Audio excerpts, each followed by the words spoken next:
Olá pessoal, tudo bem? Bom, nós aqui, a nossa missão de esclarecer algumas verdades, né? Naturalmente, nesses tempos complicados, né? Onde as redes sociais propagam mentiras e mentiras, é impressionante. Mas antes de mais nada, antes de entrar nos assuntos, nós vamos pedir a você que, se está chegando agora, se inscreva no canal, deixe o seu like. Se puder, você pode compartilhar, seria bom, deixe sua opinião, seu contraditório, porque é muito importante para nós continuarmos com o nosso trabalho aqui no YouTube. Dito isso, vamos em frente. Há uma recomendação antes. Se você costuma andar pelas redes sociais, ver aquelas notícias nas redes sociais, aquela coisa toda, evite compartilhar qualquer tipo de comentário que você não possa comprovar a origem dele.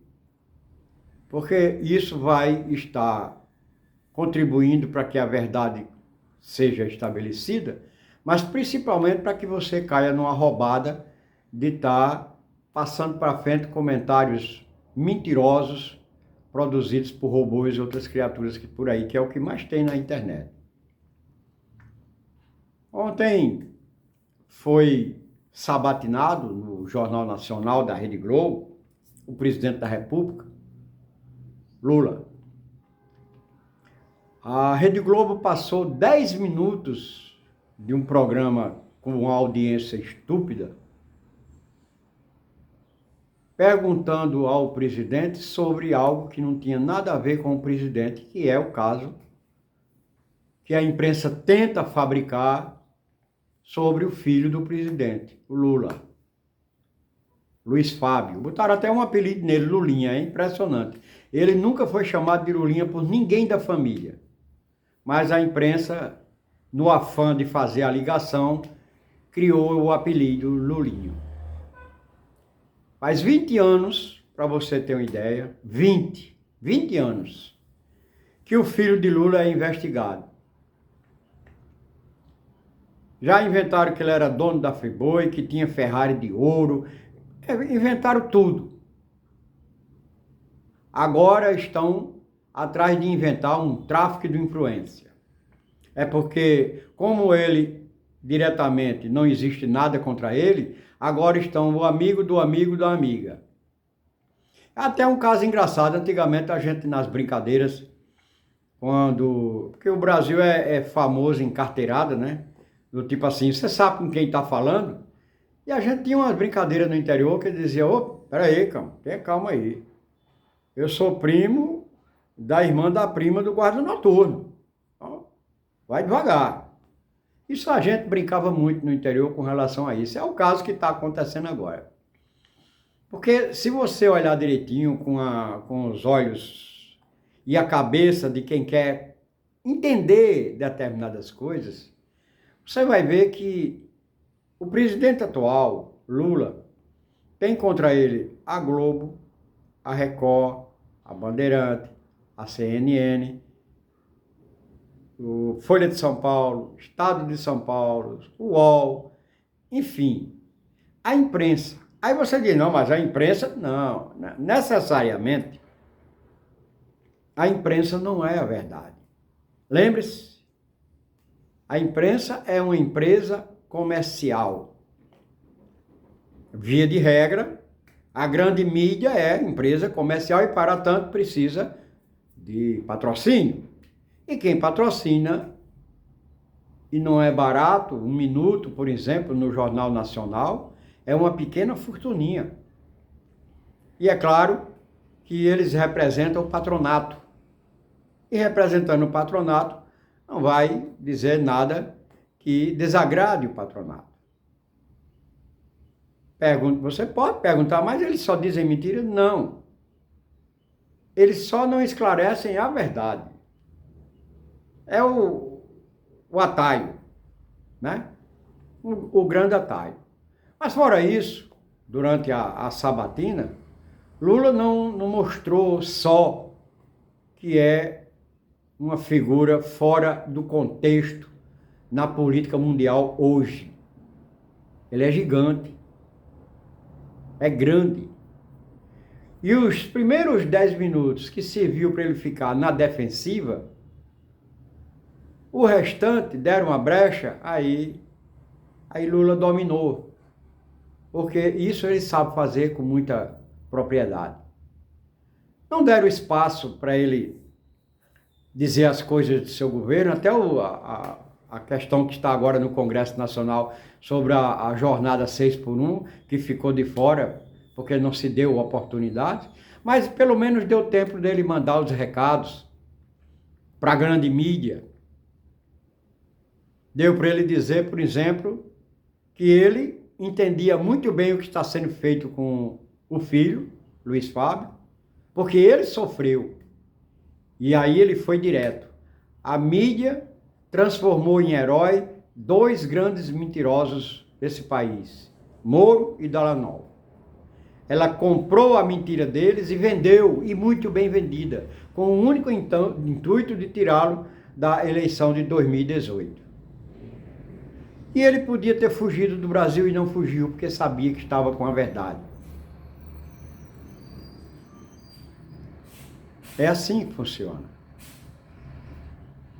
A mídia e a Faria Lima, né, que representa os ricos do país, e que não consegue aceitar o fato de que o governo de esquerda, progressista, trabalha para uma grande maioria. Isso afeta diretamente eles. Mas não afeta eles porque deixa eles mais pobres, não. Pelo contrário, eles só deixam de enricar mais. Ricos eles continuam, ganhando eles continuam. O problema deles é que querem mais.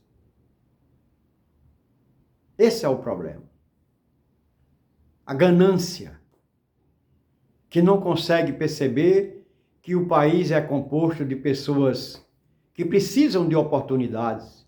E essas oportunidades são dadas, via de regra, através de emprego. Atingimos a menor taxa de emprego dos últimos tempos. Estamos abaixo de 5%. Lula entrou no governo com a taxa de desemprego acima de 12%. A mídia não diz isso. Ela não exalta isso. A mídia fala em déficit fiscal, mas não diz que Lula foi o único governo que conseguiu superávit primário. O único. Eles não falam isso porque não interessam que eles falem isso. Pelo contrário, protegem um candidato atolado até o pescoço de denúncias. A maior de todas, a do Ministério Público do Rio de Janeiro, que declarou claramente que o senhor candidato a presidente da República, filho do presidiário Bolsonaro, o Flávio Bolsonaro, é um criminoso. É o Ministério Público do Rio de Janeiro. Parou a investigação, mas não parou porque a inocência não. Parou porque ele, senador da República, não é? Está no foro privilegiado. O que não deveria existir no Brasil. Essa história de foro privilegiado, pobre não tem foro privilegiado. Pobre tem cadeia. É impressionante como uma grande parcela da comunidade aceita a mentira, gosta da mentira. Tem candidatos aí que é impressionante, sabe? Tem candidatos aí que eles são os famosos lacradores.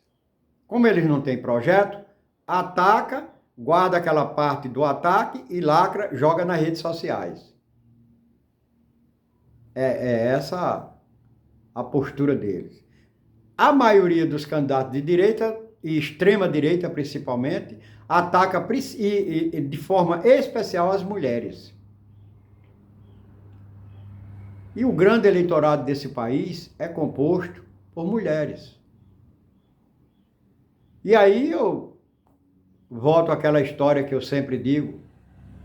Quando você vai votar e está lá dentro na hora do seu voto, não tem ninguém para ver isso não. Nem tem como saber com quem você votou. É você e sua consciência. Então, preste atenção um pouco mais nesses candidatos que estão por aí prometendo mundos e fundos e nesses que só acusam, mas não dizem o que vai fazer. E aqueles que dizem o que vão fazer também têm seus pecados, porque nem toda promessa é possível de cumprir. É só promessa, como o próprio nome está dizendo. Não tem como cumprir determinadas promessas. Para um governo funcionar bem, nós estamos passando por isso hoje, é necessário que tenha um Congresso que lhe dê apoio. É imprescindível. Olha o que esse governo vem sofrendo para que as pautas sociais possam avançar. Congresso, composto da Câmara Federal e o Senado Federal, e mais uma vez eu digo a vocês, o PT tem apenas 67 deputados federais em 513. Não pode avançar a pauta de pobre, que apoia o povo brasileiro, a maioria, a imensa maioria, com esse povo dentro do Congresso. É preciso que nós tenhamos um olhar diferenciado com relação a isso. É muita responsabilidade a eleição desse ano que está em jogo. Entregar o país aos Estados Unidos e virar novamente quintal dos Estados Unidos, ou continuar sendo grande como estamos hoje, com um presidente que é aplaudido de pé no cenário internacional por onde passa. Até a próxima. Nos encontramos.